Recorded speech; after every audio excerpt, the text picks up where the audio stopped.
Hello students, introduction to trigonometry की exercise 8.1 से question number 9 करते हैं। In triangle ABC right angle at B if tan a is equal to 1/√3 find the value of. Question बता रहा है कि ABC एक ट्रायंगल है राइट एंगल एट बी, ये बी एंगल पे 90 डिग्री का एंगल बना रही है, राइट एंगल है। इसमें गिवन है कि tan a बराबर है 1/√3 को। हमें वैल्यू निकालना है इन दो पार्ट्स का। पहला पार्ट है sin a cos c plus cos a sin c और दूसरा पार्ट है इसका cos a cos c minus sin a sin c। इनका हमें वैल्यू निकालना है। क्वेश्चन में गिवन है कि tan a जो है ना ये बराबर है 1/√3 को, ये हमें क्वेश्चन में गिवन है। इससे हम ट्रायंगल के दो साइड्स निकालेंगे जिस तरह दूसरे क्वेश्चंस में आपने किया, इसी तरह इस क्वेश्चन में भी पहले आपको एक फिगर बनानी है ए बी सी, और क्वेश्चन वही से बता रहा है कि बी एंगल पे राइट एंगल है, 90 डिग्री का एंगल बना रहा है।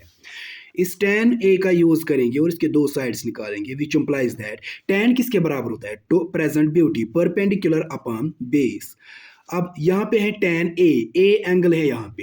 इस a एंगल के लिए परपेंडिकुलर कौन सी बनेगी और बेस कौन सी बनेगी वो हम फिगर से देखेंगे। ये a एंगल जो है ना इसका अपोजिट साइड BC, ये परपेंडिकुलर BC परपेंडिकुलर, और बेस इस एंगल A के साथ दो साइड्स ज्वाइन है, एक तो ये AC, दूसरा है ये AB। क्योंकि AC 90 का अपोजिट साइड है, ये हाइपोटेन्यूज है। दूसरा साइड जो ज्वाइन है ना इसके साथ ये AB, ये बन जाती है एंगल A के लिए बेस, AB है यहाँ पे base. Is equal to tan A बराबर है परपेंडिकुलर अपॉन बेस, परपेंडिकुलर है BC, बेस है AB, और ये tan A किसके बराबर दिया गया है 1/√3 को, 1/√3। अब लेट करेंगे BC को 1 के, AB को √3 के। Let BC is equal to 1 के। या अगर आप 1 नहीं लिखेंगे सिर्फ K लिखेंगे तो वो भी 1 के ही हुआ, क्योंकि K जो है ना K भी हो गया 1 के। अगर हम K लिखेंगे ना ये अकेला K भी 1 के हो गया, 1 लिखने की जरूरत नहीं है। लिखेंगे तो ठीक है, नहीं लिखेंगे तो वो भी ठीक है। इसी तरह AB को हम √3 के लेट करेंगे, AB इज इक्वल टू √3 के। दो साइड्स ट्रायंगल के हमने यहाँ पे निकाले, BC 1 के, BC 1 के और AB √3 के, AB √3 के। अब हम ये हाइपोटेन्यूज AC निकालेंगे पाइथागोरस थ्योरम से। इन राइट ट्रायंगल ABC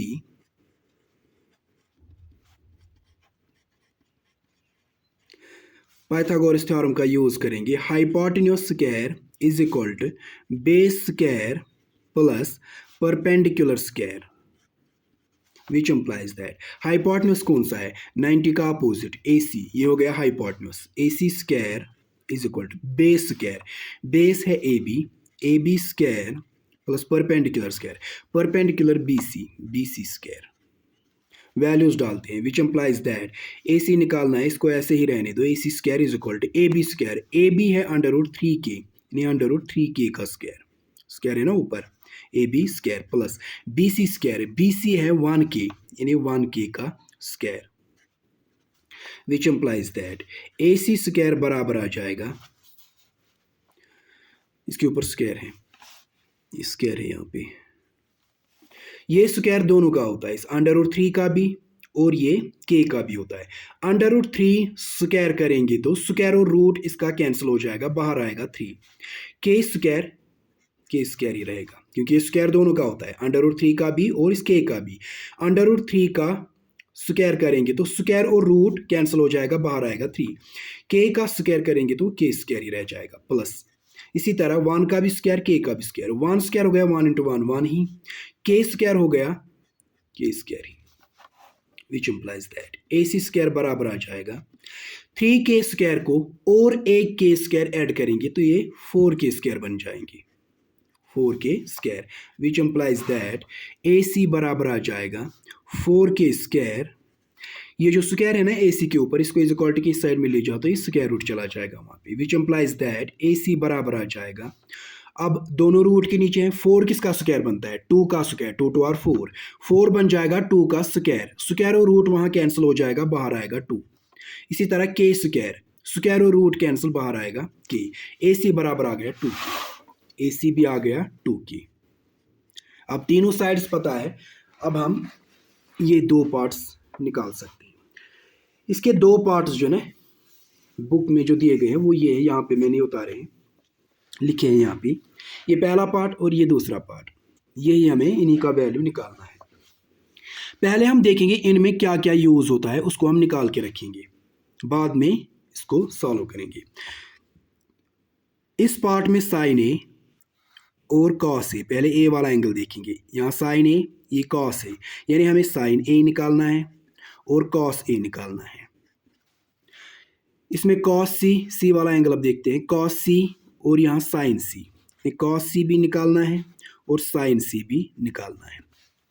इस पार्ट में भी यही यूज़ होते हैं, कॉस ए आ गया यहाँ पे, कॉस सी भी आ गया, साइन ए भी आ गया, साइन सी भी आ गया।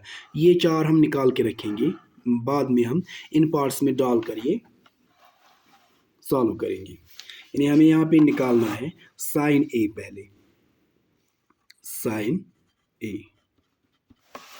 ए निकालना है, पहले हम निकालेंगे साइन ए। साइन किसके बराबर होता है, some people have perpendicular upon hypotenuse is equal to. अब फिगर से देखते हैं कि परपेंडिकुलर कौन सा है। एंगल है ए, यहाँ पे ए एंगल का अपोजिट साइड जो है ना सीधे BC, यह है परपेंडिकुलर। हाइपोटेन्यूज होगा 90 का अपोजिट AC। वैल्यूज डालते हैं, BC कितना है, BC है 1K अपॉन AC है 2K। यहाँ पे हम K से K को कैंसिल करेंगे, वहाँ क्या रह जाएगा, ऊपर 1 नीचे 2, 1/2।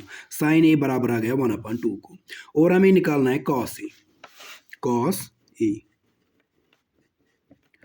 कॉस बराबर होता है curly black hair base upon hypotenuse. A angle है, ए एंगल के लिए बेस बन जाएगी ये AB, बेस बन जाएगी ये AB, ए के साथ दो साइड से ज्वाइन AC और AB। ये तो हाइपोटेन्यूज है, ये वाला साइड जो दूसरा ज्वाइन होता है ये बेस बन जाती है, AB base upon hypotenuse AC, hypotenuse से AC। AB कितना है, AB है √3K और AC है 2K। यहाँ K से K कैंसिल, cos A का वैल्यू आ गया √3/2। अब निकालेंगे cos C, curly black hair base upon hypotenuse. इस टाइम एंगल है C एंगल के लिए बेस और हाइपोटेन्यूज कौन सी होगी, ये एंगल C है। बेस होता है जो इसके साथ हाइपोटेन्यूज के बगैर को छोड़कर जो दूसरा साइड इसके साथ अटैच होता है, ये एंगल C है ना, इसके साथ दो साइड्स अटैच है यहाँ पे, ये वाला साइड और ये वाला साइड। ये तो हाइपोटेन्यूज है, ये AC हाइपोटेन्यूज है। ये जो दूसरा साइड है एंगल C के साथ अटैच, ये BC, ये बन जाएगी बेस, एंगल C के लिए बन जाएगी ये बेस।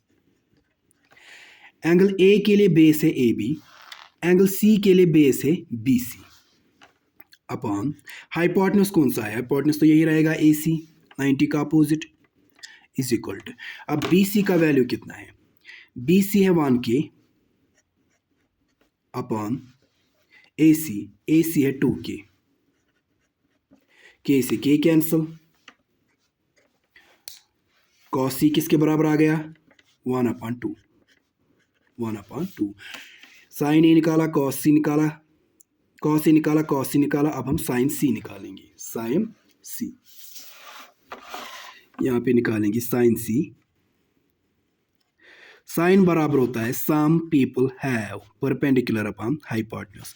एंगल यहाँ पे C यूज हो रहा है, C एंगल के लिए देखेंगे परपेंडिकुलर कौन सा बन रहा है, फिगर से देखना है। एंगल है C, इस एंगल का अपोजिट साइड परपेंडिकुलर होता है। इस एंगल C का अपोजिट साइड जब देखेंगे ना हम सीधे, वो ये AB साइड है, C का अपोजिट साइड है AB बन जाएगा C का परपेंडिकुलर। एंगल C के लिए AB है परपेंडिकुलर अपॉन हाइपोटेन्यूज यही रहेगा AC, 90 का अपोजिट। वैल्यूज डालते हैं। अब यहाँ पे AB कितना है, AB है √3K अपॉन AC कितना है, AC है 2K, K से K कैंसिल, साइन C का वैल्यू आ जाएगा √3/2। साइन सी का भी वैल्यू आ गया, इन चारों का वैल्यू आ गया। अब हम ये पार्ट्स करेंगे। पहला पार्ट है इसका, अब हम इसका ही पहला पार्ट करेंगे। पहला पार्ट है sign A cos C, sign A cos C plus cos A sign C, cos A sign सी। पहले इसको सॉल्व करेंगे, ये पहला पार्ट है इसका, इज इक्वल टू साइन ए कितना है, इनका वैल्यू हमने निकाल के रखा है। साइन ए बराबर आ गया 1/2, साइन ए बराबर है 1/2 इंटू साइन ए और कॉस सी के बीच में कोई साइन नहीं, तो ये मल्टीप्लाई होता है। मल्टीप्लाई को हम इस तरह ब्रैकेट में भी, ब्रैकेट से भी डिनोट कर सकते हैं। कॉस सी का वैल्यू कितना आ गया, कॉस सी, ये कॉस सी है, इसका वैल्यू आ गया 1/2 इंटू 1/2, फिर ये plus sine cos A into sine C, cos A into sine C. Cos A का वैल्यू आ गया √3/2, √3/2 इंटू साइन सी, साइन सी का वैल्यू आ गया √3/2, √3/2। ये किसके बराबर आ जाएगा, ये दो नंबर है, इनको मल्टीप्लाई करना है, बीच में कोई साइन नहीं, इनको मल्टीप्लाई करना है। यहाँ पे आपको क्रॉस मल्टीप्लिकेशन है, एलसीएम नहीं निकालना है, क्योंकि वो तब किया जाता है जब बीच में प्लस की या माइनस की साइन होती है। यहाँ डायरेक्ट हम मल्टीप्लाई करते हैं, 1 को 1 से, 2 को 2 से। 1 इंटू 1 हो गया 1 1 r 1, 2 2 r हो गया 4, फिर है ये प्लस, यहाँ भी डायरेक्ट मल्टीप्लाई करना है। √3 इंटू √3 हो गया √3² डिवाइड बाई 2 इंटू 2 हो गया 4 इज इक्वल टू ये 1/4 ऐसे ही प्लस, इसमें स्क्वायर रूट कैंसिल हो जाएगा, बाहर क्या आ गया 3, वहाँ रह गया 3/4, 3/4। जब बीच में प्लस हो, दो फ्रैक्शंस हो, या बीच में प्लस या माइनस हो, तो हम यहाँ भी बेस अगर सेम हो, यानी यहाँ भी डिनोमिनेटर 4, यहाँ भी डिनोमिनेटर 4, एक ही 4 रखना है नीचे, ऊपर वालों को डायरेक्ट प्लस करना है। 1 + 3 हो गया 4, 1 + 3 हो गया 4, 4 1 r 4 कैंसिल हो के आ गया 1 इज इक्वल टू, यहाँ कितना आंसर आ गया 1। पहले पार्ट का वैल्यू आ गया 1। दूसरा पार्ट सॉल्व करेंगे अब। दूसरा पार्ट है इसका, cos A cos C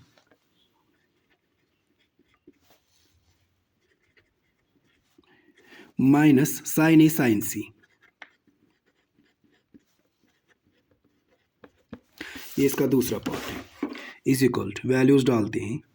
cos A कितना आ गया, cos A बराबर आ गया √3/2 को, √3/2 इंटू है इसको cos C, cos C कितना आ गया, cos C 1/2 minus sin A, sin A बराबर आया 1/2 को into sin C, sin C का वैल्यू क्या है, sin C है √3/2,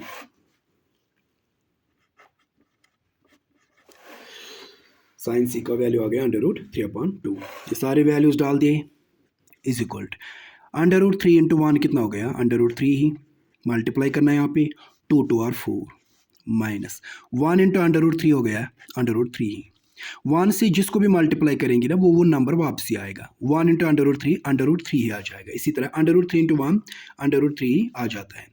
1 इंटू √3 नीचे है, यहाँ भी 2 यहाँ भी 2, 2 2 r 4 इज इक्वल टू ये √3/4, इससे माइनस करेंगे √3/4, यहाँ भी √3/4, यहाँ भी √3/4। जब सेम नंबर होगा माइनस करना होगा तो 0 आंसर आ जाता है। जिस तरह सेम नंबर होगा 2 - 2, 2 - 2 हो गया 0। इसी तरह √3 माइनस √3/4 माइनस √3/4 0 के बराबर आता है। ये इसके दोनों पार्ट सॉल्व हो।